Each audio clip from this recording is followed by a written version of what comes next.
Rob, we'll get your insights later. Yes. Okay. I will admit everyone.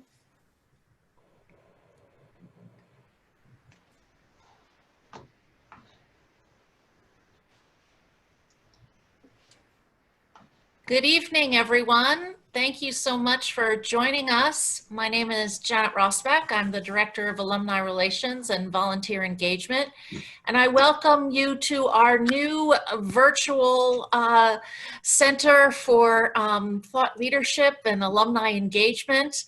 It hopefully is even more comfortable than coming back to campus to the 14th floor and to our conference center. We in Alumni Relations have been thinking a lot about you all, and we're hoping that you are well, that your families are healthy and resilient, that you are managing the balance of work and family and teaching your kids and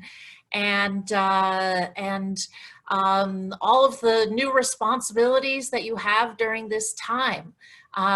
We in Alumni Relations, I often joke that I send out love notes to our alumni because our alumni love Baruch, and we are very fortunate to have a number of terrific alums joining us this evening for this conversation, along with a great friend from Sparks and Honey, who is part of the greater Baruch College network.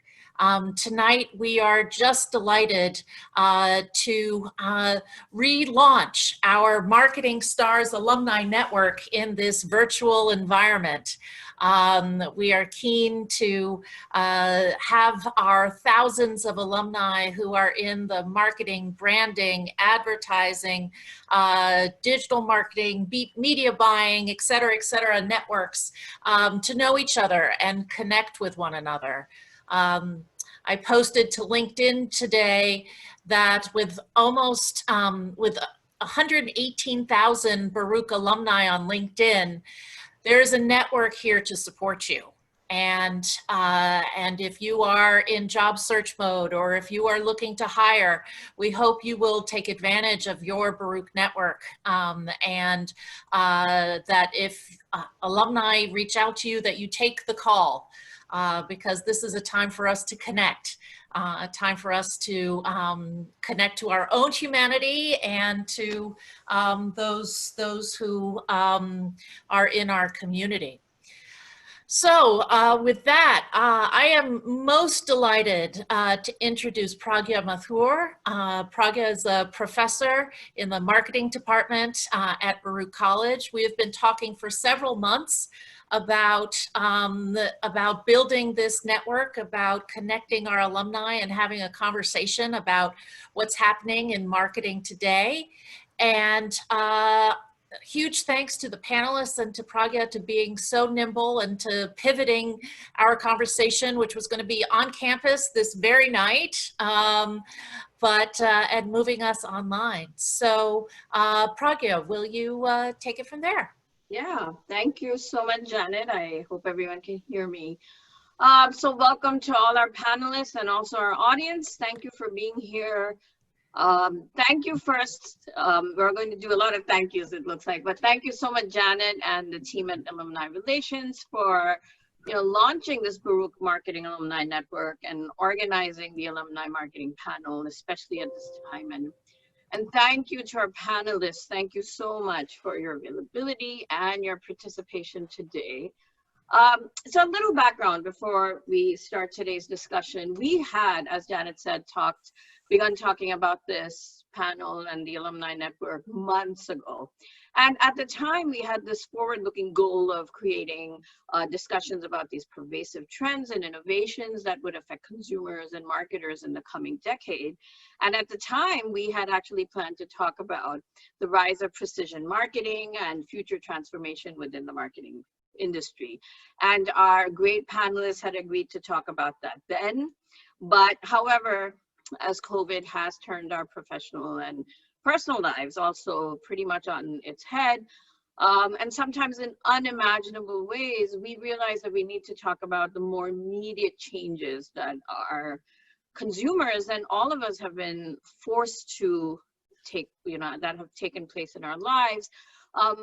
For our consumers, they're consuming pretty much everything online and through digital platforms. So we want to understand now how organizations are dealing with this move to online digital life, and what organizations understand about which of these changes, or what is going to actually stick and what is short term, and so on both levels. We really want to know what's happening out there. And so we're really grateful to our amazing panelists again for taking the time out today to talk about these issues. Okay, so I'm going to hand over to Greg, who will take us through a little bit of the mechanics now, and then we'll start our panel discussion.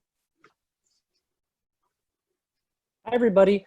I ask that you all please ask your questions in the chat bar on the right. And what we will do is, after we're done speaking with each of the panelists and hearing their insights, we will get to as many of your questions as we can at the end of the presentation. Thank you. So I'm going to jump right back in, and we'll start with the introduction. So I'm going to invite our panelists to please introduce themselves, about 2 minutes each, including your kind of a little bit about Baruch life, your title, your company where you're working, and a little bit about your role. What I thought I would do, just since everyone has the same Sherwin, I have the list of names, so I thought we could start with Gina, Ben, Annalie, Rob, and then Namrata, if that's okay. This is just the order which we had, I guess, arbitrarily decided. So Gina, if please introduce yourself, and then I'll ask Ben to jump right in. Thank you. Great, thank you so much, and thank you to you and Janet for having us here. My name is Gina Alioto. I'm a huge advocate for the CUNY education. I think there's a lot to be said about quality education that is also affordable. I was just actually telling Janet about how I recently reconnected with all of the WBMB Baruch College Radio family. So in true DJ spirit, got to give a shout out to the fam. Throughout my years at Baruch, and after graduated, I pursued a career in experiential marketing. And now I'm the VP of marketing at Symphony Talent, which is a global talent marketing technology and services company. And we help brands, especially those that do high volume hiring, transform their employer brands and their candidate experience, which has become important now more than ever, as you can imagine. And most recently, I've shifted roles, in fact, beyond marketing to VP of transformation, and I will be focusing even more on the power of connecting the customer experience and employee experience in a combined effort across our organization, and I'm really excited about that. Cool. Gina and I actually know each other back from our our days as neighbors on the 3rd floor. Just dropped my glasses. Our days as neighbors on the 3rd floor when I was in student government. So I was a marketing major at Baruch. I graduated in 2011. When I was there, I was the president of the undergraduate student government my senior year. So right next to Gina, I had a radio show on WBMB for 1 semester. That was a lot of fun. And beyond that, I was involved in things at the ticker and lexicon and everything else. My Baruch connection right now is also I teach in the marketing department. I have a bunch of my students here, it looks like, on the participants list. I've been teaching for about 6 years at Baruch. It's been a ton of fun. But my day job is I am a co-founder and partner at Digital Natives Group. We're a digital marketing agency, usually based in Long Island City when we're not, all remote like this. And we've got about a dozen folks there, including a couple Baruch alum. And it's been a ton of fun working with, we work with tourism clients, publishing clients, corporate, nonprofit. We've done kind of a really wide gamut of stuff. And I'm excited to share a few things about that later. So Annalie, you could introduce. Hi. So my name is Annalie Killian. I am the Vice President of Strategic Partnerships at Sparks and Honey. And Sparks and Honey is a tech-led cultural consultancy, ideally set up for moments like this because we work with Fortune 500 clients to solve world-changing challenges. And the role that I play there is that I scale human intelligence because we combine the best of human intelligence with machine intelligence and AI platforms. And we scale that by not only by going beyond our staff, so tapping into networks. And I have curated an advisory board, a C-suite brain trust of industry game-changing entrepreneurs and leaders across some 60 industry verticals, and also a global scout network. These are our boots on the ground. They are connected into local communities across many geographies. And I'm so pleased to say that many of them are Baruch students who we've met through one of our amplifiers, which is the wonderful Trish Rubin, who is a real connector into the Sparks and Honey culture briefings that she brings to her students. And as a consequence of that, the students get really involved and interested in how to understand and work with culture to inform the work that they do in marketing. So that's a very warm relationship with Baruch. Thank you so much.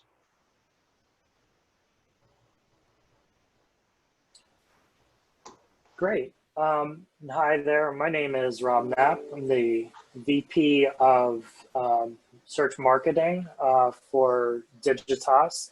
I'm the lead for search marketing for the New York and Atlanta offices that we have. I graduated from Baruch in 2008, which seems like a lifetime ago, but I have nothing but fond memories of working and learning there. It was a great experience. Still keep in touch with a lot of folks from Baruch. I've gone on to hire people right out of Baruch, taken people in as interns, and I've worked alongside them for years. So really excited to be back here as an alumni, speaking to everybody. I've been fortunate to have been in some form of digital marketing for a very long time, and I've over 11 years experience with search advertising.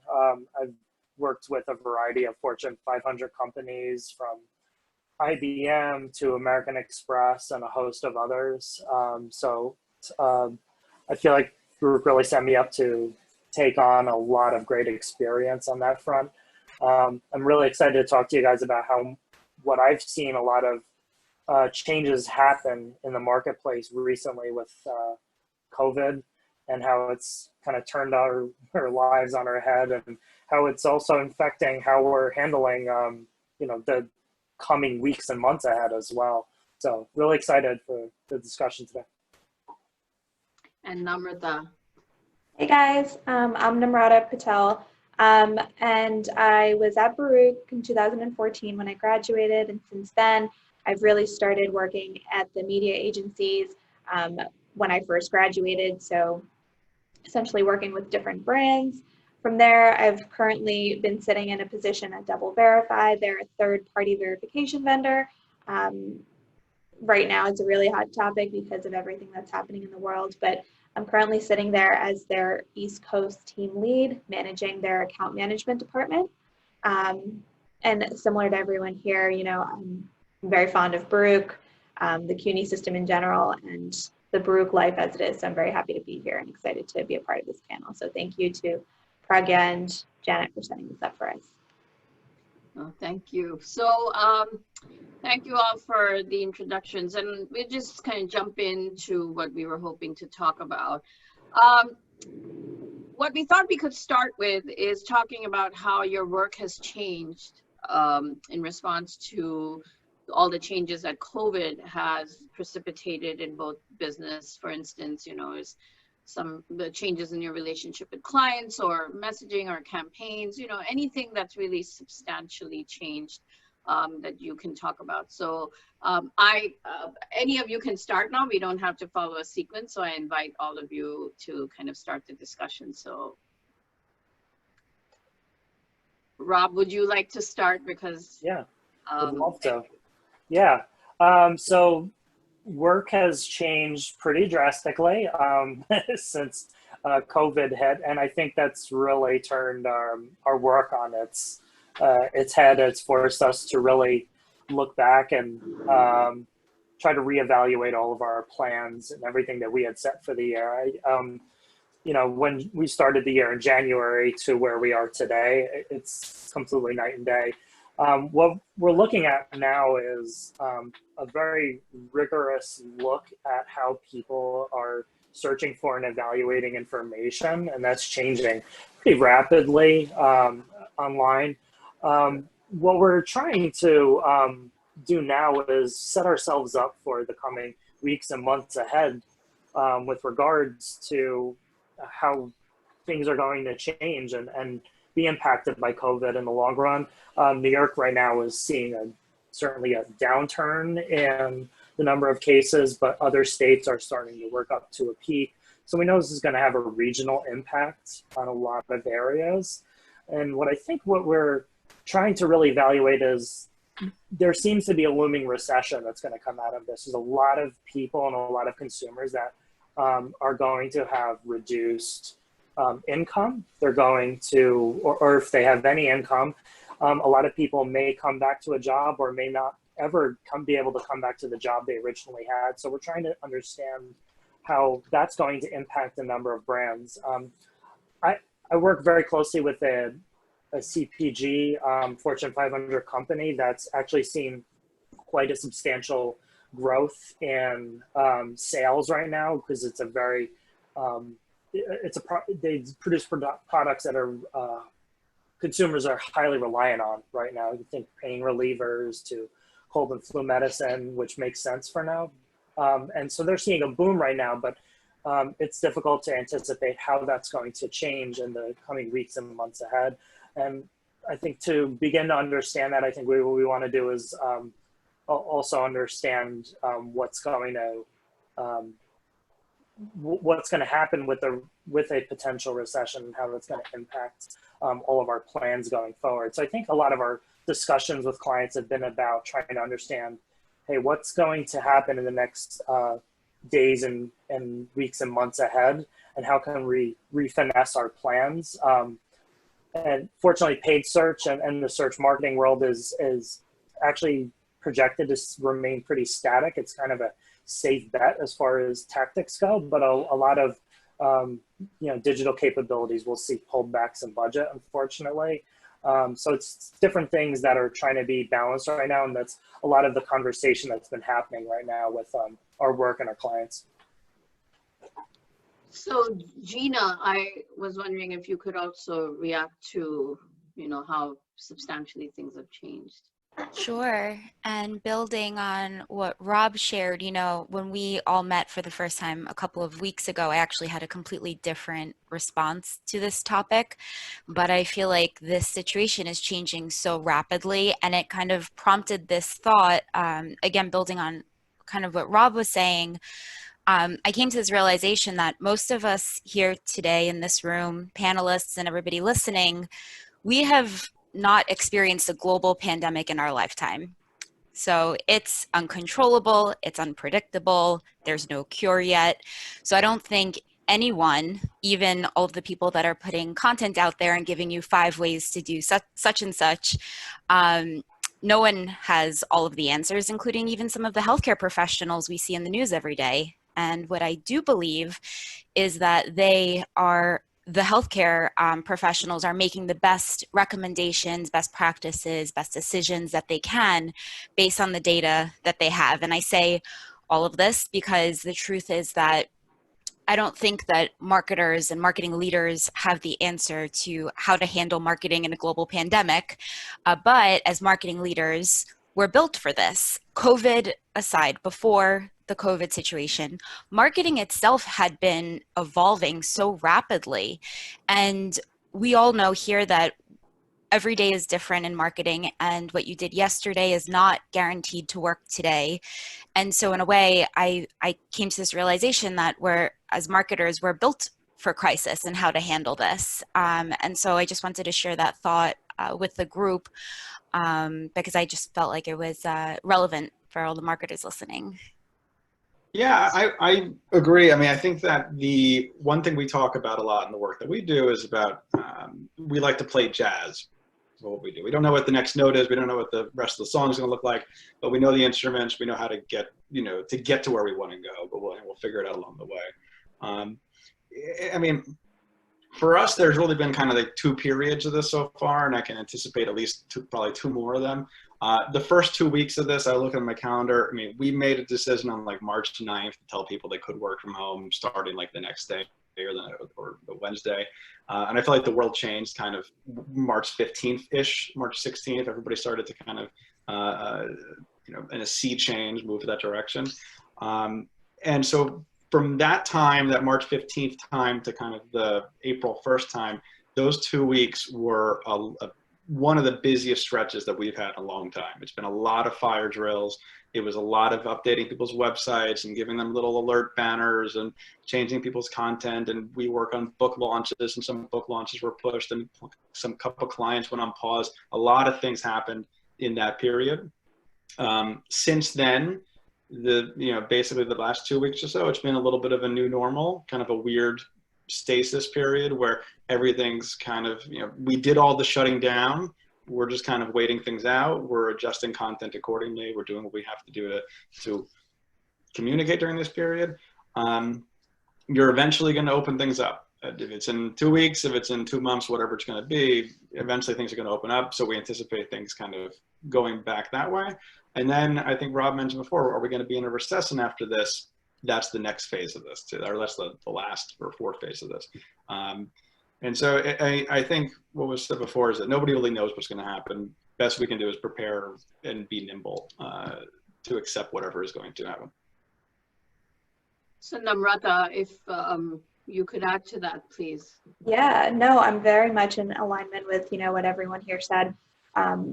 More particularly that, these are, to Ben's point, in 2 phases of where we are. I've felt the same thing at Double Verify, where the first 2 weeks, everyone was kind of rushing and trying to figure out what are we going to do. Clients and campaigns, they were all kind of up in the air. They didn't know what to do. They were looking to us for recommendations. But, to Gina's point, we didn't know what to do because this is the first time we've ever been in this kind of situation. So it was very much a struggle the first 2 weeks. But, once everything kind of settled in, everyone had time to digest it. The last 2 weeks, we've really been settling into what is the new normal. And, clients and campaigns are suffering, unfortunately, due to where we are in the economy. I have campaigns for products like CPG clients that they don't have the advertising dollars because retailers and big vendors don't have the stock to carry candies or, popcorns and stuff like that, because it's not a mandatory need. It's not something that people and consumers are really going shopping for. They're looking for more essential items. So they unfortunately are seeing such a huge decline in their businesses and their campaign media marketing dollars in general. So we're definitely seeing the same thing. And, hopefully we come out of this strong. But for right now, I think everyone's just trying to get a steady foot. Yeah. Annalie, definitely want you to weigh in as also. You're muted, Annalie. I don't know if you can hear me. So just listening to what people have said, and we have the benefit as well of working across a very broad swathe of clients, and we see the work in 3 different phases. So there was literally the first 2 weeks round about the 15th of March. People just needed to respond to an immediate shock, which we called phase of now, and that required quick internal assessment and implementations of business continuity actions. So how do you respond to employees? How do you set up the office?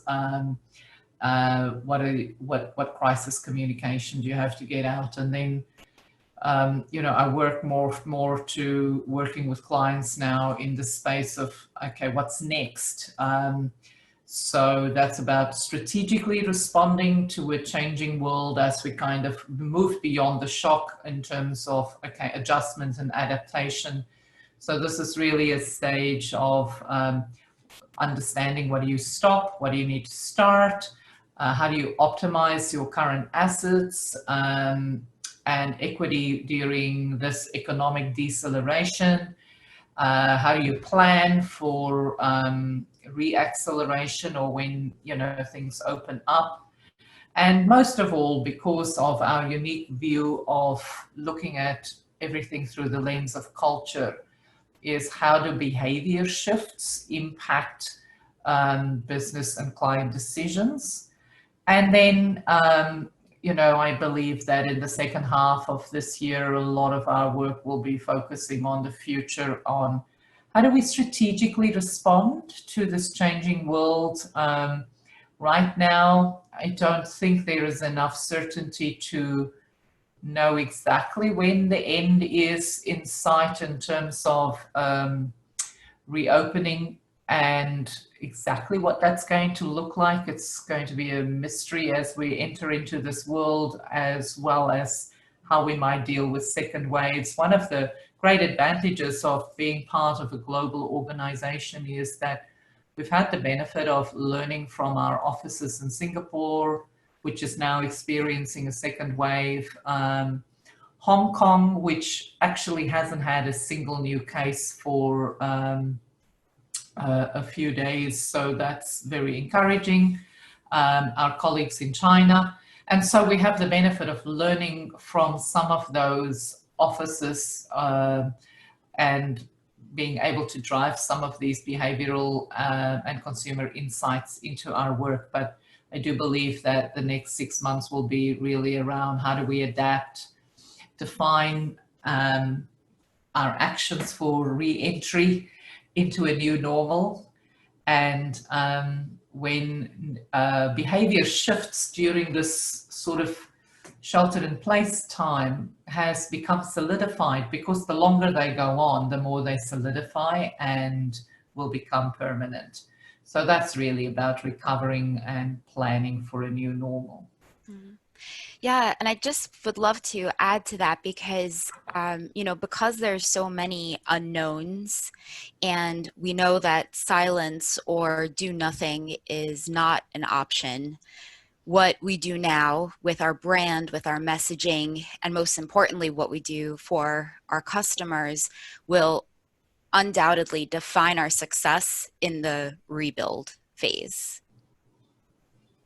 Yeah, I want to touch on another point too that Annalie made that I think is really important is what we've been doing now with, especially with some of our major clients, is start to look at what's happening in our EMEA markets and even in the APAC industry now. And because we're working with such a large multinational company, is to try to understand how has the trends changed in those markets.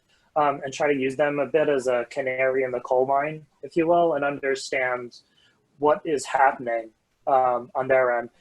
Obviously, we can't predict everything. I think the next biggest event that we can really look back to and try to understand what's going to happen is the 2008 recession.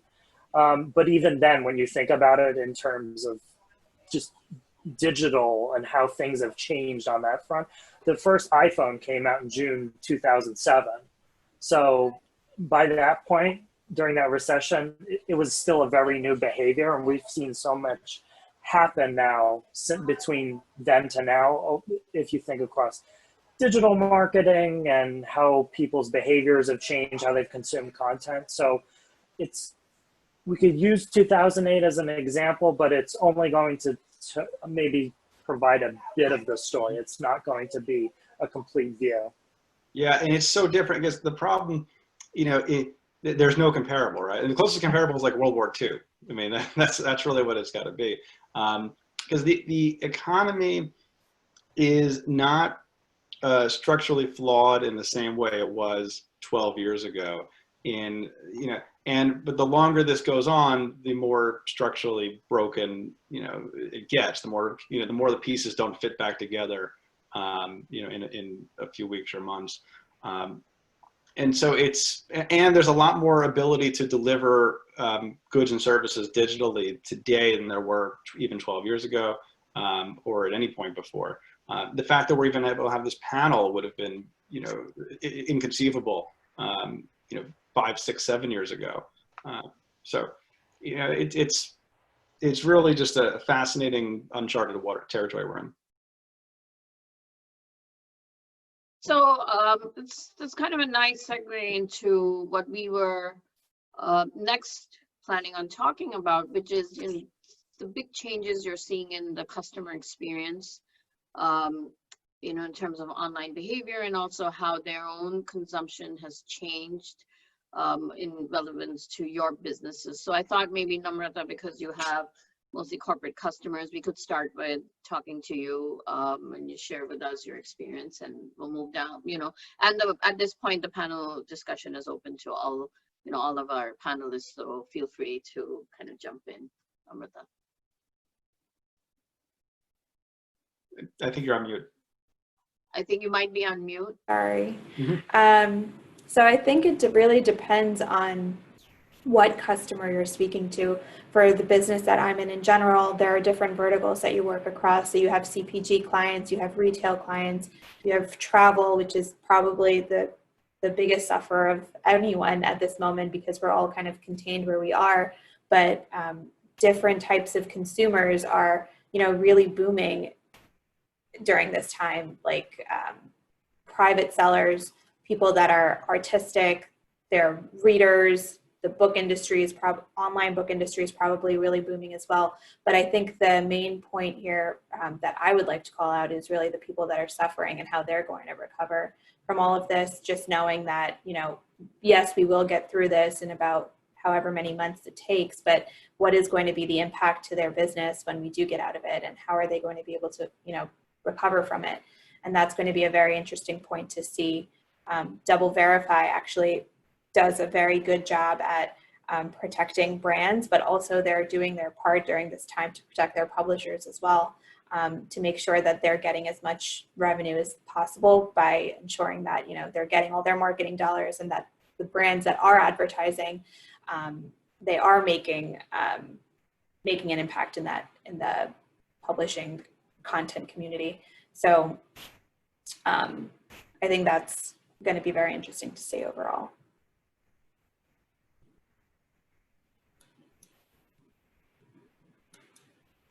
Ben, would you like to respond also? In terms of how consumers are changing? And how their experience in terms of related to your business. Yeah, I mean, I have some overlap as well in terms of travel. Some of our big clients are places like brands like I Love New York and Grand Central Terminal, and nobody's going places. I mean, obviously, they're legally bound not to right now.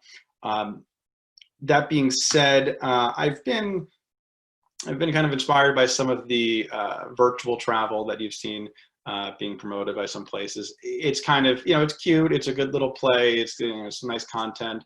I think I was reading some research, and we are actually working on a big RFP right at the beginning of this, that I think a lot of people are going to be planning that kind of trip of a lifetime next year. They're going to look and they're going to say that people are, flights might still be cheap. I mean, oil is negative right now. And hopefully that'll translate further to airfare at some point. So flights are still going to be cheap. People are going to be planning that big trip. They've been cooped up for however many months this is going to go. I think that this year you're going to see, maybe in the back half of the year, some people are going to, a lot more kind of local tourism. People are going to explore their own cities again. People are going to go and they're going to, drive the upstate, Pennsylvania, Connecticut, whatever it's going to be. I think you're going to see some more of that. That's just, top of mind on the tourism side. And the other work that we've done, I mean, we do a lot of work in publishing. I mentioned before, some books, it's the same thing as some movies have been pushed. They just pushed them 6 months down the line because it didn't make any sense to release something now. you're going to get drowned out by everything. Same reason that we tell people don't release anything the week of an election or something like that. You don't want your story to be drowned out. But people are still buying books. People still need to do something. I think we mentioned this kind of in the pre-call chat. A lot of people are doing a lot of things, which is great. People are doing, concerts at home. They're doing panels at home, happy hours. I saw a virtual happy hour where you can hire, or I saw a thing where you can hire a llama to join your Zoom call for $100 or whatever it was. Some things that are really cute, and a lot of it's really great, but it's not like we have that much more time in the day for most people, right? We're still, it's 24 hours a day. Some people are not working, some people are still working, some people have kids, some people don't have kids. And it's just, there's sometimes an expectation of, oh my God, you have so much time, we have to fill all of it now. When in reality, maybe you just lost, an extra couple hours of commuting, but you're adding all the stress of this moment on top of that. Right. Yes, and in terms of, as you were describing some of the online behavior, Gina, Rob, and Annalie, just to add you guys also to this, how are you seeing your customers, their behavior changing, and also how much of that do you think might have a long-term impact for your business? So Gina, over to you. Sure. Well, I think it was Dr. Fauci who answered a question, and somebody asked him, when will we go back to the pre-COVID state? And he gave us the answer that we didn't want to hear. He said, we probably never will. And I think it's hard for us to hear. It's disruptive for people's lives who have been forever changed or impacted by the virus. But just as the crisis has changed us forever, as marketing leaders, we can embrace and embolden this disruption as an opportunity to transform the way we approach marketing and brand forever. And there's this quote that I've been obsessed with for the past year from the CEO of Restoration Hardware, who talks about how the human interaction can never be fully replicated in digital. And he talks about how we're all physical and social creatures by nature. And I think that it's critical for marketers to think about the core principles of what brings us joy in human experiences, and how can you mimic those sentiments using technology and bring that digital. That's why we see a lot of the events turning digital, people talking about your fantasy vacations from now. And I believe that the success of marketers in this time right now will come down to how much do you understand your customers' needs, how creative you are at connecting the dots between your audience's needs and your business needs. And we can all easily spot the difference when brands who are trying to capitalize or leverage the COVID-19 topic, but then they're not able to land the plane where it makes a genuine connection to their brand. We can all spot those commercials on television really easily. So I do believe, though, that every brand, no matter what products or services you're marketing, has the potential to make that connection because we're all living in the same world. Yeah, I'll add to that. I mean, we know that so much is going to be changing, but at Sparks and Honey, we've sort of like looked at human behaviors in buckets, sort of at a high level. Which ones do we think that will have the greatest impact for individuals? And we sort of bucketed that in three major groups. The first one is me personally. And in that space, we see shifts in education and health having, the biggest direct impact on myself personally. And then my life. In that space, we see relationships, your work or your business, and your connectivity. This is the way you connect with others. These behavioral shifts being enormous. And then the final one is my world. And this is where morality, community, and information plays out the most. And just to kind of dive a little bit deeper into, the personal, the me, health is turning out to be very, very personal and more important than economic advantage at this point in time. People are putting health first, and this has far-reaching implications for purchasing decisions. The other one that is really fundamentally shift is education, because all forms of education right now is being deinstitutionalized and disrupted, and so it's becoming more varied and opening up to greater possibilities. And our advice is to innovate and try everything. Now is the time for experimentation. Some of these experiments are going to flop, but you've got to keep iterating and experimenting. The same sort of thing applies to relationships, work and business and technology. So in the work and business space, I think that right now, people should kind of be really thinking around, okay, when are people planning the new office already? You know, are they getting rid of, you know, the sort of cubicle farms with very high density when we have to be spaced 6 feet or more apart? What does cleaning look like in that environment to be able to certify a COVID-19 free cleaning environment or workspace or a protocol? What does safe work look like? One of our human network advisors talked about in the HIV/AIDS pandemic era, people didn't stop having sex, but we had to find ways to practice safe sex, and so new protocols were devised for what does safe sex look like, so that people could go on, be, you know, developing and having relationships, but with addressing sort of this safety and security aspect. And it's probably going to be important for employers. At the same time, some employers are already saying that they're going to, you know, take some of their real estate investments off the balance sheet. But are they shifting that onto the employees, because employees are now effectively paying rent for office accommodation, if you like, and potentially, you know, how does that impact the employer-employee contracts, things like that. And then finally, in terms of, you know, people's lives, we are seeing that this whole notion of my connection to community is super important, and like the previous speaker said, that we are by and large still physical human beings. So how do we shape new experiences by not just trying to go back to the old? Is this another time for experimenting? What does a new cinema experience look like in a post-COVID world? Can we try something new? Do we launch films online, you know, but not just more virtual webinars? So what is the innovation opportunity? Thank you. Rob, we'd love to hear from you too in terms of what you're seeing in terms of the customer experience. Yeah, absolutely.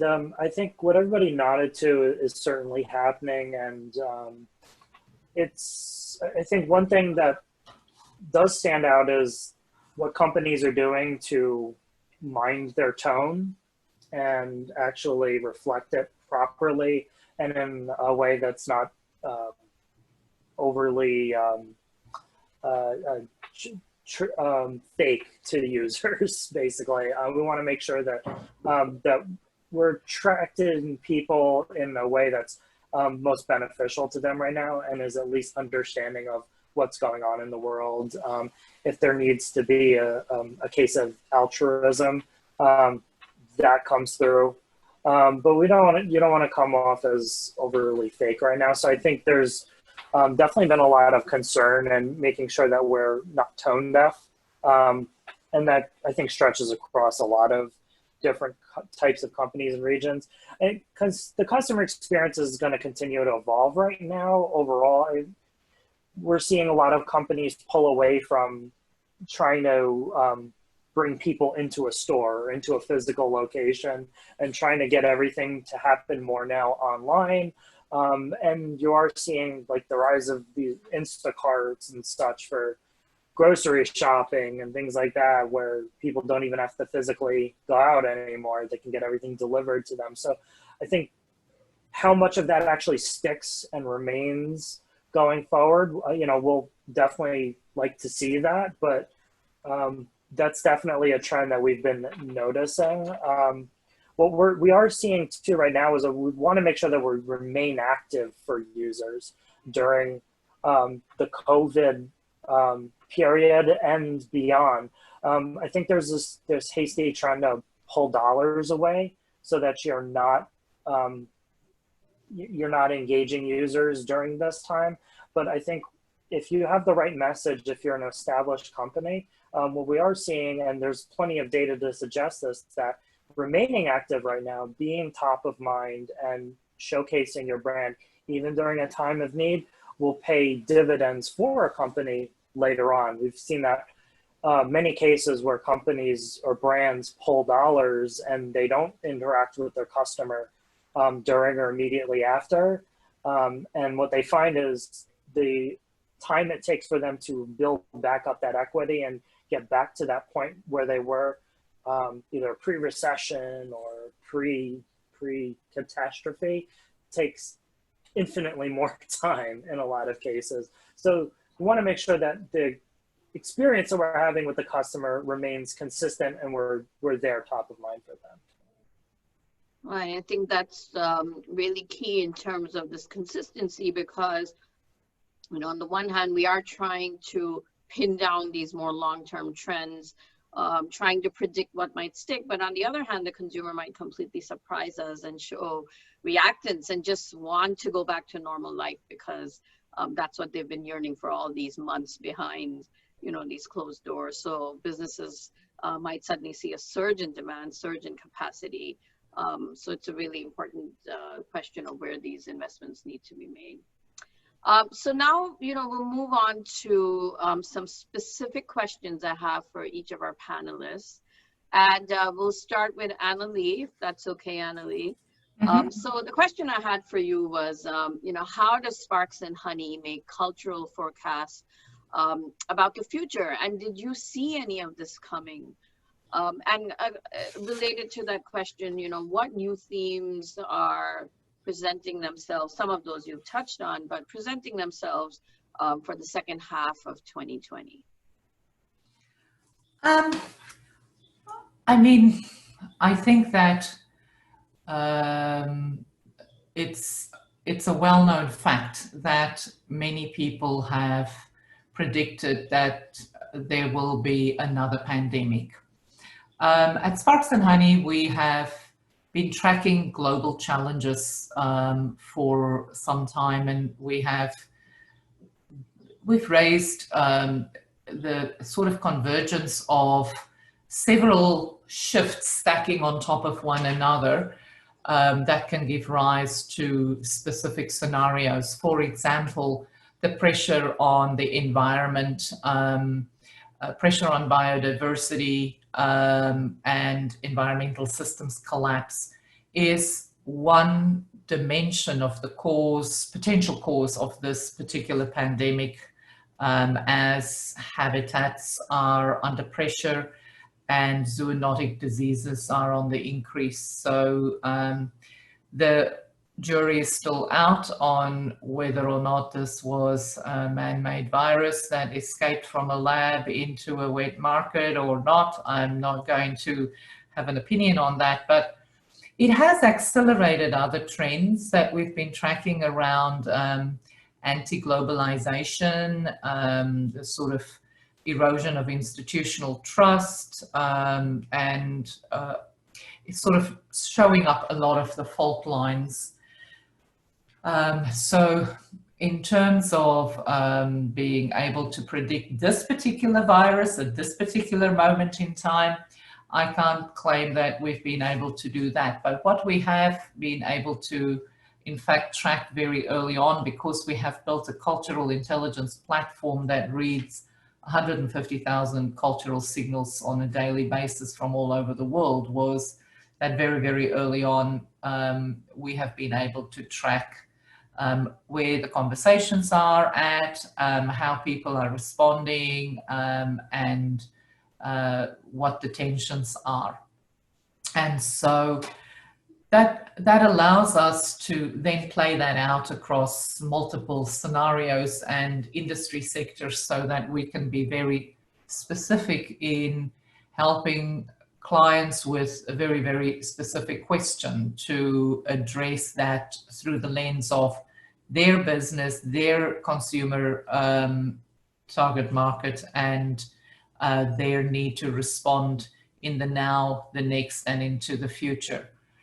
Where I think that things are going to go in the second half of the year is that I think we have an interesting wrinkle in the American marketplace in the form of the elections that are going to happen in November. So that may add a layer of complexity into forecasting how this might play out in terms of just people's anxiety.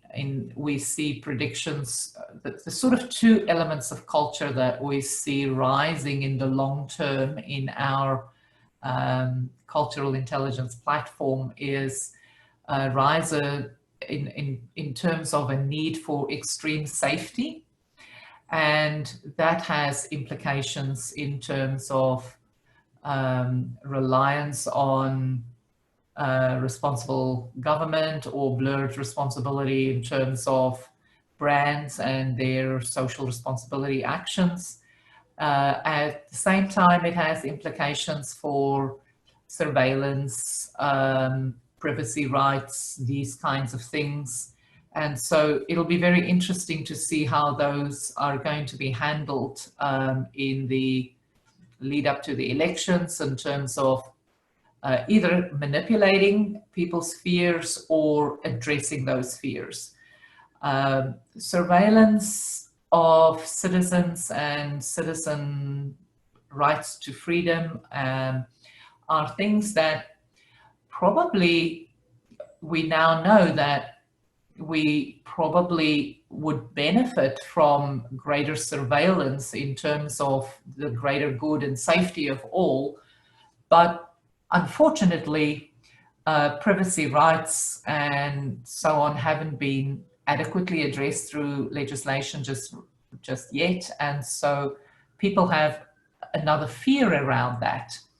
And so that's actually unfortunate. So that's kind of where we're tracking these trends at the moment. Thank you, Annalie.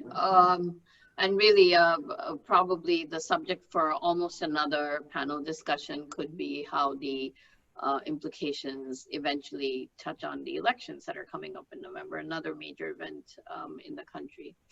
Rob, I wanted to direct my next question to you.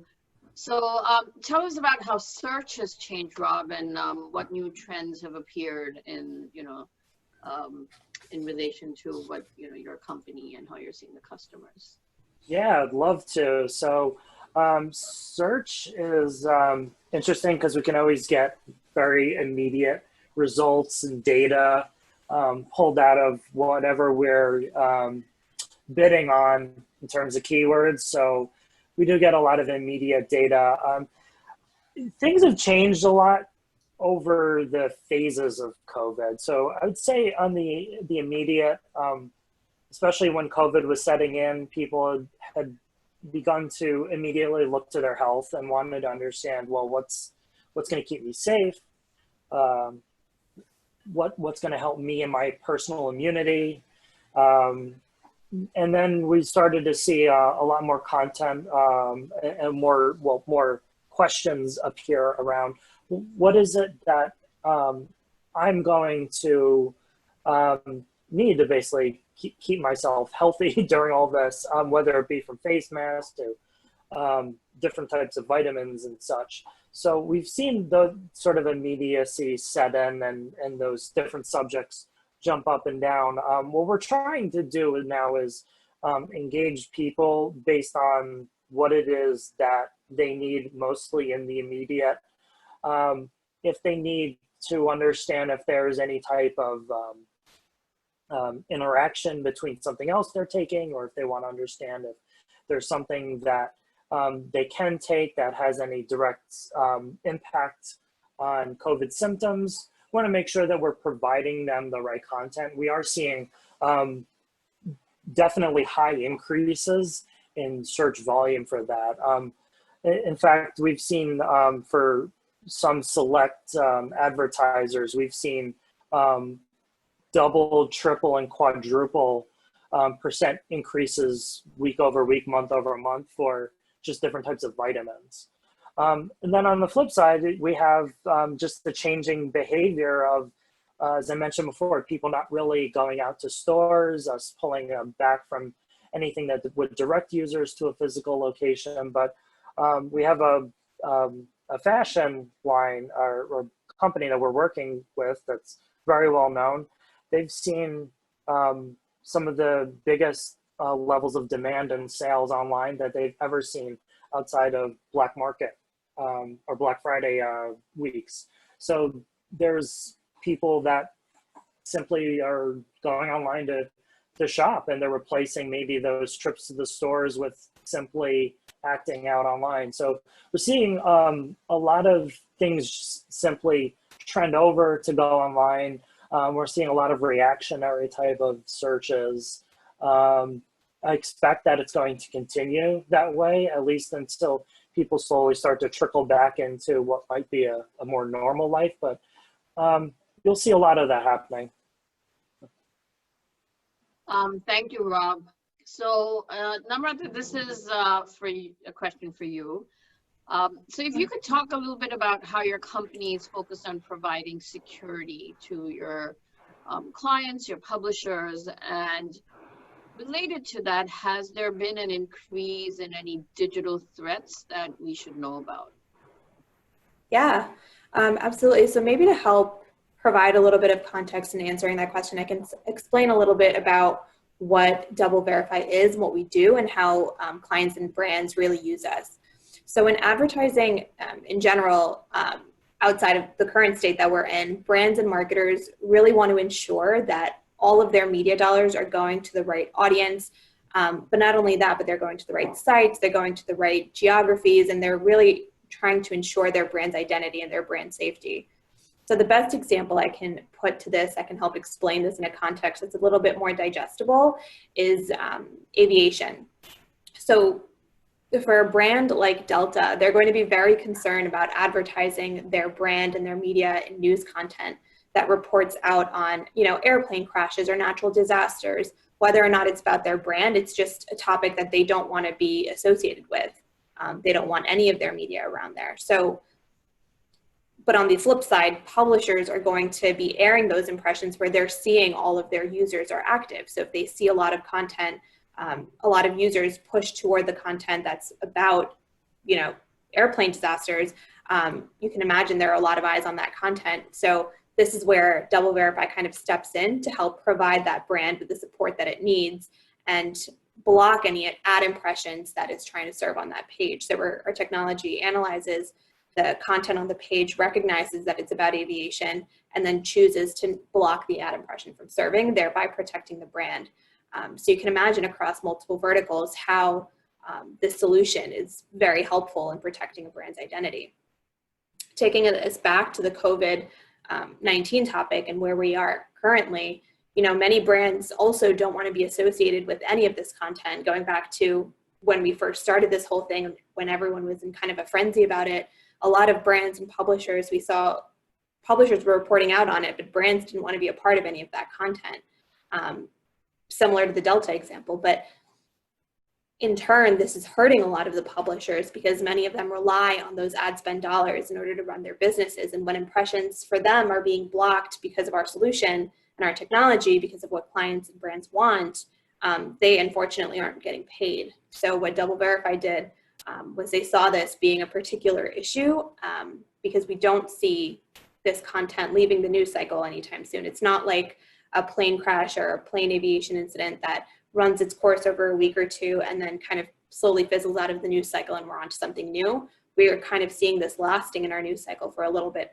of time. So with that in mind, we've gone ahead and classified a lot of the content that surrounds coronavirus, this pandemic, COVID in general, and separated the positive news from the negative news, where continued support of these publishers during this difficult time is something that we're encouraging our brands to strongly consider as a company. And we've made every effort to educate advertisers and brands and letting them know, on specific platform settings, you can support these publishers while also being ensured that the brand is also protected because we've gone ahead and split out, positive coronavirus news versus negative.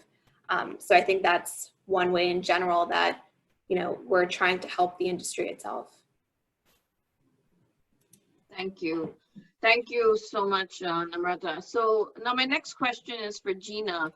So Gina, have you seen recruitment changes in marketing, and where have you seen demand increase? Where have you seen it drop? And how has your messaging adjusted or accommodated, noting that a lot of people, maybe even millions now, have actually lost full-time work for the foreseeable future?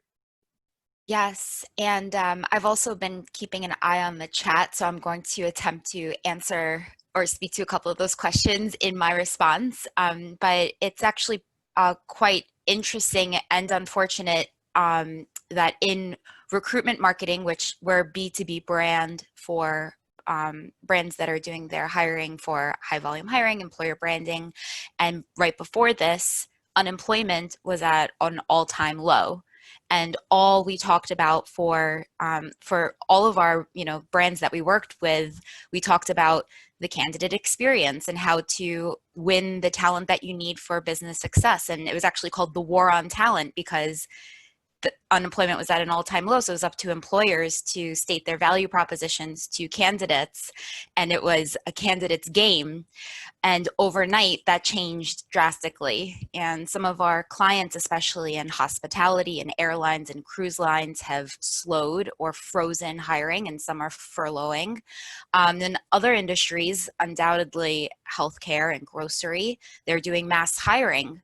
But what I can say is that in both cases, messaging and brand is front and center. And I think that goes not just for employer brands, but also consumer brands as well. And so, what we were talking about previously about how you handle your brand and messaging in a time of crisis will define your brand forever.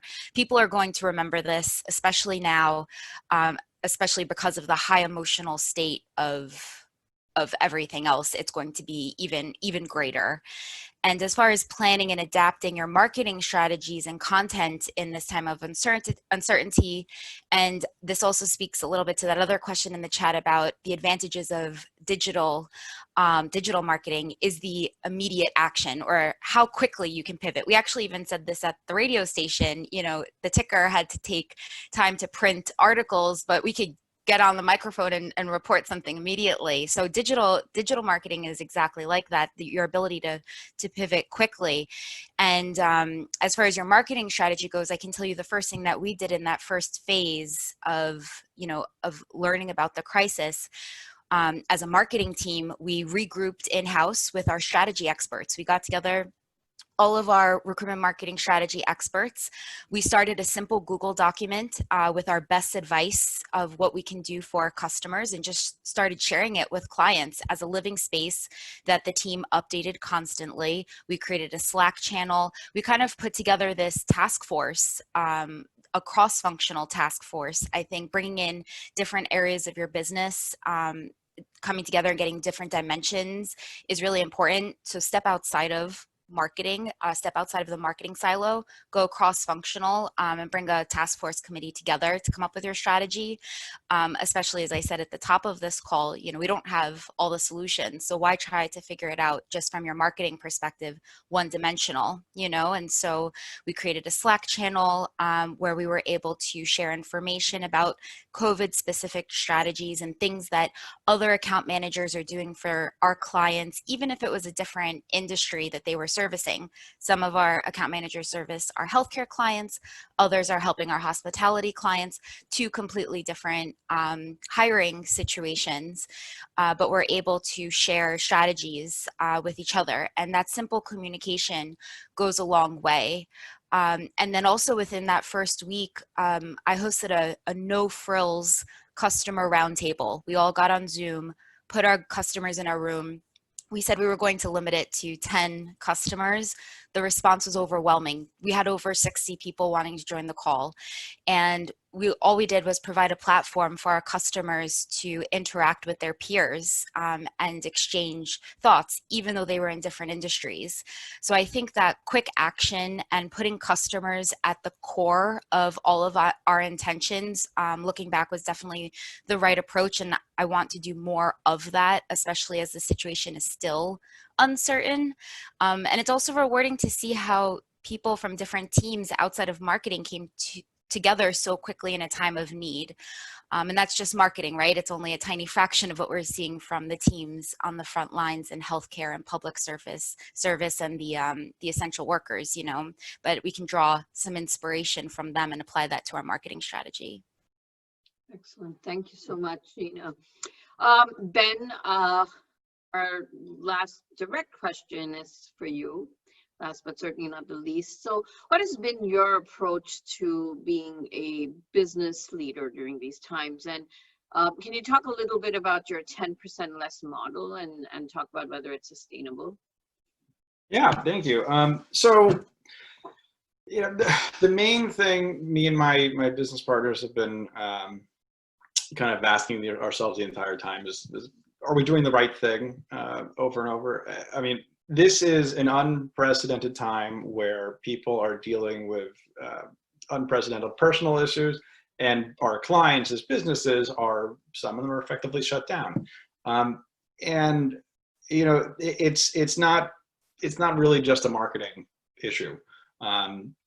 When we looked at you know, how we ran our business, we immediately went and looked at our cash coming in, cash going out, see how we can cut some discretionary expenses, tighten our belts a little bit in anticipation of some revenue possibly falling off. Thus far, we actually added an employee over the past few weeks. Instead, we haven't had to cut anybody back or anything, and that's been very important for us. And we'll try to do as much as we can. If, you know, knock on wood, if things stay steady, we won't have to get rid of anybody, you know, or shed any payroll at any point. And it's very important for us to, you know, to be able to provide a livelihood for our team. The 10% less idea that we mentioned in kind of the earlier conversation was, this is not a time when you're working from home. Working from home is, hey, it's Friday, I'm going to go work from my living room. I chose to do what I planned to do it today. This is, we are working at home during a global pandemic, and we are forced to not be in our office with our equipment and our, you know, people and our processes, and sometimes at a moment's notice. Some people didn't have any notice. They were just told not to come in tomorrow. We are dealing with death tolls in the thousands per day, and it's something that is psychologically just stressful, and everybody to be able to open the newspaper or turn on the TV. And people they have kids that they have to homeschool. They have relatives that they have to check in on or care of. They have, you know, living situations that may have changed dramatically overnight. It's not a normal time. And as much as we can do to decrease the expectations for workload for our client, for our team, and relieve some of that stress, we're trying to do so. We're trying to make it just a more humane place. We're doing a few things, you know, the virtual happy hours, done a few things like that, and they've been great. But we're letting people say, hey, you know what? You know, a few clients have gone on pause. You don't have to work 1,000 hours a week. You can sit back a little bit. You know, care for yourself. Put your mask on first. You know, for lack of a better term, right? And so that's been important for us. Is it sustainable? You know, you're a service-based business. You have to be able to provide great service, and we always strive to do that, and we always do that for our clients. We went above and beyond, you know, for clients, old clients that we did a website for them, 5 years ago, and we don't have a contract with them, we said, hey, let us help you put an alert stripe up or a pop-up that says, hey, you're closed, without charging them a dime, because that was the right thing to do. These type of things, they help build relationships, they help maintain those valuable connections with clients. I think that's going to be sustainable. I have broader opinions about the amount that people work in this country and in our city, our kind of crazy city that we have. I think we could probably have a 4-day work week most of the time, to be honest. Hopefully this allows us to all take a step back a little bit. Okay, thank you so much, Ben, and of course, all of our panelists and our audience. I'm sure all of you can see your chat screens every now and then. They've been popping, and our audience have a lot of interesting questions for you. We have many attendees, so Janet and Greg have curated some of these questions. So I'm going to hand over to Greg and Janet now, and they will address the questions too. Thank you so much. So our first question is from Karthik. How has your playbook changed in offering solutions to your clients? How has using some strategies such as social media become more relevant than, say, display ads, as opposed to others during this COVID-19 phase? And why don't we start with Ben and then go to Rob? It's a good question. It's a good question. And I honestly, I don't know. I don't know if we have enough data yet, if it's been enough time for us to really make a conclusive statement. Only thing I would say that obviously is going to be a little bit less usage is going to be anything that's location based, anything that's, we work on some tourism stuff that has like geolocation features and different mobile apps. That stuff is obviously way less useful at the moment. But overall, I mean, there's been an ongoing joke. Everybody's tweeting about how like the Screen Time app is being really mean to them because they're saying it's up 60% every week. And people are on devices. People are on, Facebook, they're on Twitter. And we've seen for some of the clients that, are staying the course that we're actually getting some lower cost per click, cost per impressions, everything else. So, that's been one kind of mini trend I'll point to. Thank you. Rob? Yeah, I don't know that our playbook has been changed completely on its head just yet, but it's definitely been a rolling evolution as we kind of learn and grow through this. I mean, adjusting the mix of the different capabilities we're advertising in is definitely something that we've been sort of looking at from a macro and micro level.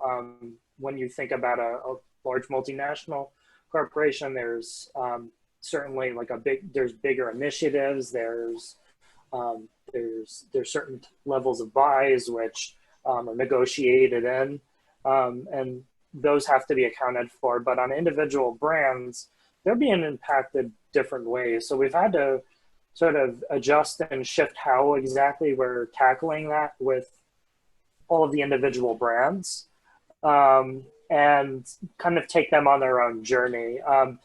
Social media is certainly a huge place to get in front of a large number of people and make sure that you're hitting a right level of frequency, but putting the right message in front of users. And I think there's been a lot more attention put on, what's a frequency that's acceptable to getting in front of users, especially nowadays.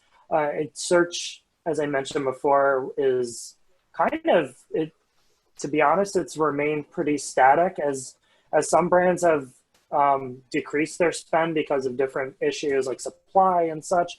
Others have retained or even benefited from higher levels of spend. So it's been kind of a mixed bag there. But again, it really depends on the needs of individual brands. And that's how we've been sort of tailoring what we do on a regular basis to make sure that we meet the needs that are very specific to each one of those brands. Thank you. Do any of the other panelists want to answer this question? Go ahead, Gina. Just being mindful of your audience. So now's a real test on how well do you know your audience and what channels work best for them and for your message. And by putting the wrong message on the wrong channel at this time, now more than ever, it can be perceived as tone deaf. For example, even simply putting some search ads, and if you don't word it the right way, it could be perceived that you're capitalizing on COVID-19. Whereas if you do a social post, it might be perceived a little bit differently. So just being mindful of how you do things and the way you say it. Namrata, was there something you wanted to add?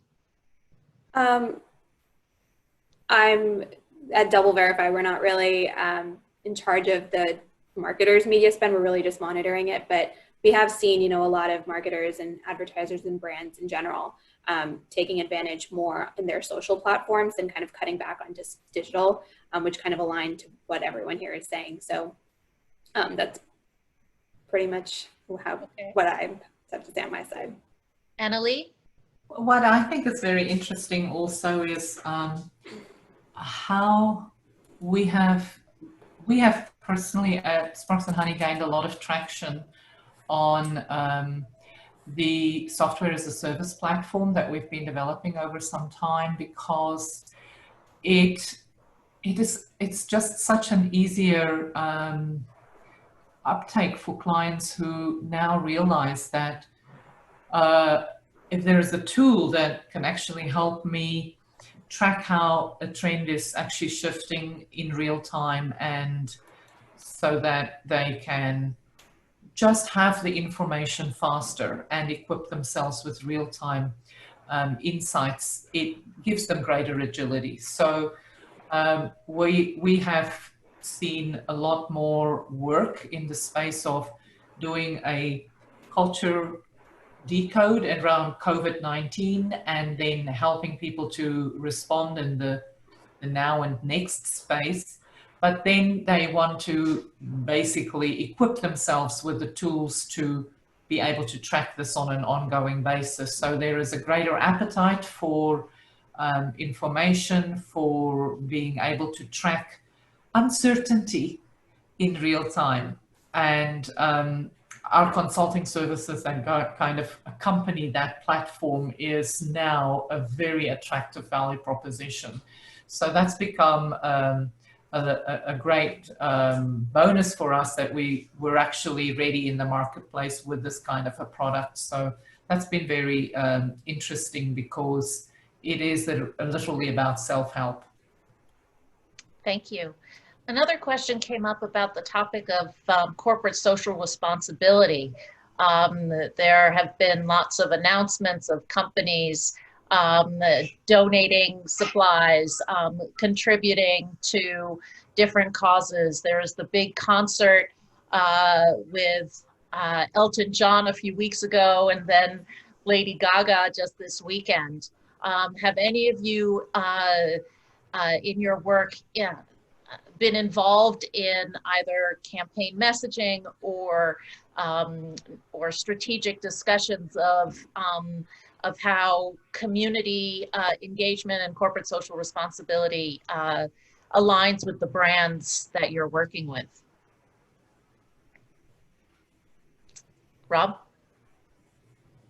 Yep. Hi, sorry, coming off mute. Actually this past weekend, a couple of the brands I work with were sponsors of the Global Citizen. So I work closely with some of the team members that were very heavily involved in that. So big shout out to them. But yeah, that's definitely been a topic of discussion. We have pretty regular discussions with CMOs of some of our client brands, and it's definitely been something that they've wanted to really explore and dive into more. There's this need that we need to be in front of people. We need to kind of speak at the proper level right now and understand, like, what is this right level of altruism that we should bring forward. And there's some brands I think do naturally better in that space, and I think you will see more of this cause and mission-based marketing possibly coming out of this work now. So there is a lot of talk about it now. I think too, in a balance to that, there's some brands that are simply trying to make sure that they're staying relevant right now too, and they haven't yet tapped into the current cause, and they're more just focused on trying to make sure that they're being relevant and maintaining a presence. So it depends on the size of the brand and really what they're trying to engage users with. Anyone else want to answer that question? I might say something about that. Unmute. Okay. There is definitely an opportunity for companies to look at their corporate purpose and their social responsibility strategy right now to realign that to the times and the era that we live in. So it's really around understanding how the consumer behavioral shifts around my world and the sort of morality or altruism that Rob mentioned that people are expecting. What is the right thing to do? The cultural relevance, etc. And so you might have a noble purpose, but if it's not relevant in this moment in time, you really want to kind of reflect. Do you need to realign that? Do you need to become relevant in this moment? Because what the journey that you were on last year may not be relevant right now. There are bigger issues to be addressed, and consumers are expecting that. So there is an opportunity to reflect on, is your social responsibility strategy aligned and relevant right now? Thank you. Another question we have,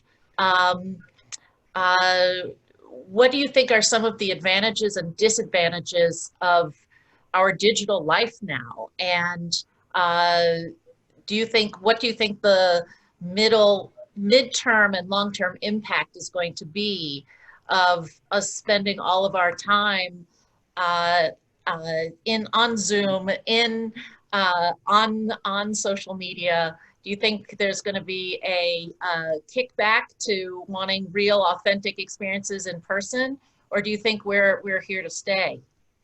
I think that there's going to be a little bit of a bounce back in terms of people wanting to see each other and to be with each other, to experience live events and to do all those things. I think you're going to see some things definitely change. I mean, there's going to be less people going to movie theaters. There's going to be less business travel. There's going to be some things that are pretty obvious like that. More people are going to, have video games, and more people are going to have bread baking skills, and more people are going to have the things that they've had right now. I think you will probably see some more people do video calls as catch-ups at some point in the long run, more adoption of something like Zoom than there would have been without this. But I think largely, though, people are going to want to come back. Gina? I mean, we have to, right? Because we are all social and physical creatures, and our lives cannot be solely on digital. I don't believe that. I feel like it has to return. That said, I think that there's some things that have shifted forever. So for example, being on Zoom and seeing my background, and I've let you into my home. I wouldn't normally let as many people into my home, but I have here. So I think that there's some behaviors that have shifted forever, and I hope that lasts. I also hope the things about being more human and being more empathetic, I hope that lasts longer, and it's not, we go back and then it's just business as usual. That would be really disappointing, right? I hope that whole shift has lasted, especially what brands are doing and marketing is doing to make those human connections and get to the core of their brand. I hope that lasts for a long time. Thank you. My one last question, I think we have a number of recent grads and job searchers on tonight's Zoom session, and they would like to know, what skills should they be learning? What should they be preparing themselves in order to be relevant in today's, tomorrow's digital marketing, job network, job climate. Ben. Yeah, it's fine. I have some students that are still on here, and I was telling a lot of them this before. Again, if you have the time, if you are a student and you do have extra capacity at the moment, I would say go out and get, all the little certifications that you could get, that you can get online. Stuff from Google is probably kind of the gold standard, a little bit of some of that, the advertising and the analytics stuff. Some of these things have a small fee, but most of them are very affordable or free. I would say that's probably the best thing, where if you just wanted to add an extra little tick to your resume, go get some of those things. Or if you're still a student, go download the Adobe Creative Cloud, dabble around with that. There's a bajillion tutorials online about learning Photoshop, Illustrator, InDesign, everything else. Those are the two things that I would say. Either try to learn a new tool that you can put in your resume, or try to get a concrete certification that you can put in your resume. Anyone else? Yeah, Go, Rob. I'd love to add on to that. I had a similar situation in 2008. When I graduated, I was coming right out during the height of the recession. And I think the one thing that saved me during that time was having an internship. You'll see a lot of holding companies right now, especially if you read the trades, especially in the advertising world. There's a lot of holding companies that are furloughing people. They're putting in mandatory pay cuts, or they're laying people off completely, shedding staff. And to somebody that's going to come and enter the job market, those are not great times to, and it's not very encouraging to come out. But there's going to be a lot of companies that will still take on interns. That gives you a foot in the door. It gets you to speak to somebody. It gets you on a name by name basis with somebody in that company. And that is, I think, one of the best ways you can get ahead of it. Definitely put on the certifications, get very familiar with whatever you're interested. Try to find that capability or niche in the advertising world that really calls you and speaks to you. And trust me, you can learn so much now from YouTube, more than you ever could. But nothing beats having a one-to-one basis with somebody in a company that you're excited with. So go out and get an internship. Gina? Now that I'm in talent marketing and I see what our customers do from an employment brand perspective, this is something that I didn't know graduating college. And I guess it was a while ago too. So job searching has changed dramatically since we graduated. But what I believe that a lot of employers will be doing, and what we're encouraging the employers that are not hiring currently to do, so I encourage all of people that are searching for a job today to join talent communities on employers' career websites. So sometimes there's an option to apply for a job right now, other options to join the talent community. Make sure that your resume is chock full of keywords, the keywords that you want to get picked up for, for the relevant job that you qualify for, because that's how the applicant tracking system works, which I never knew coming out of college. And this way, when those companies are in a position to start hiring, because they will, you will be already in their CRM, and hopefully you can get a job. So it's just, that's like the long-term play. I totally agree with the internships and certifications. And then maybe the long game is join talent communities for brands that you're interested in working for in the future. Annalie?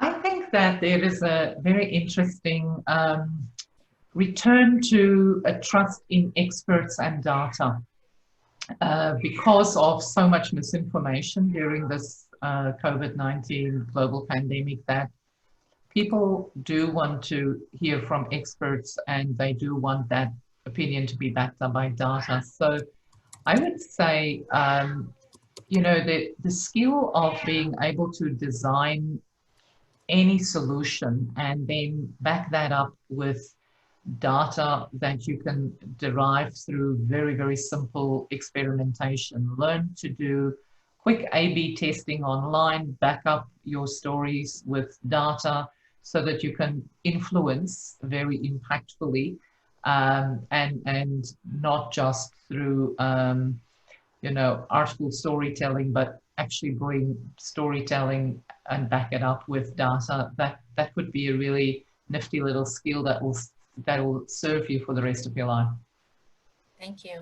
Namrata, do you have any feedback or recommendations on security platforms folks should know how to secure their information better?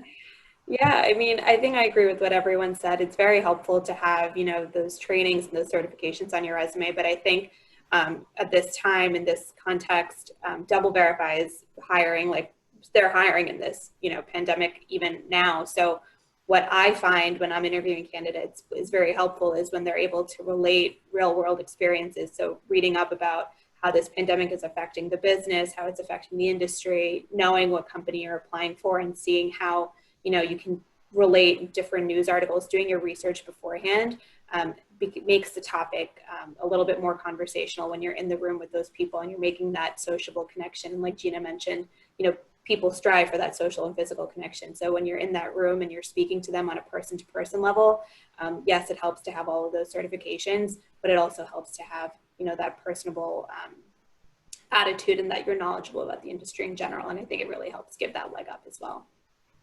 Thank you. I've heard that Zoom interviews are going to become the norm in the college employer environment. That in-person interviews are going to be deterred to the final round as opposed to first round interviews. And so that's another way this new reality is finding those tips online on how best to interview through Zoom and be prepared in this type of environment rather than showing up in your suit to a Park Avenue or Wall Street address. I'd also like to reiterate that Greg has kindly included our Baruch Marketing Stars and Friends LinkedIn group that we invite you all to join. Please post positions if you are hiring, and feel free to reach out to us in Alumni Relations or in our friends in the career offices if you are looking to hire. There are a lot of anxious students, both undergraduate and graduate, waiting to see what will happen to their internships, to their job offers. Summer internship programs are going through a wide variety of new formats. I've heard of one company that is planning to have folks work from home for 2 weeks, but they're going to be paid for all 10 weeks and get an automatic offer for the fall. Hopefully more companies rather than less can have that mindset. Pragya, anything you'd like to wrap us up with? I just want to express my gratitude and thanks to our panel. From everything we've heard from each one of you, it's very evident and obvious that the last several weeks, the changes have been very high-paced, a lot of firefighting as you were describing, and then moving on to trying to do business in this environment. And then also trying to keep an eye on the short-term, long-term, but also, decide where to put your investments and where to put your money. And I think this is the big questions we will keep asking ourselves in the coming months. So our, I can articulate the gratitude, not only for your time, but also your flexibility. As I described right in the beginning, we changed our topic, and you had agreed to participate then, and you've agreed now. So you have our gratitude. Go Baruch. Thank you so much for being here. Yes, thank you all so very much. And hopefully we may be able to reconvene, whether in person or virtually, probably the latter, in 6 months or so, and see where we are. And see where the markets have turned and how jobs have increased, hopefully. And Gina, as you say, that we live in a perhaps more kinder, empathetic, and community-centric world. I'm ready to start singing, but I'll hold off from that. The alumni, we thank you so much for participating. Please check out our online alumni calendar for upcoming events that we are scheduling with your interests in mind. If there's anything that you are interested in being part of a conversation, or have a topic that you would like some alumni experts to discuss, please reach out and let us know. As Baruch is your network, and we want to continue to provide the content and the connections that you need to make your contemporary life as valuable and rich as possible.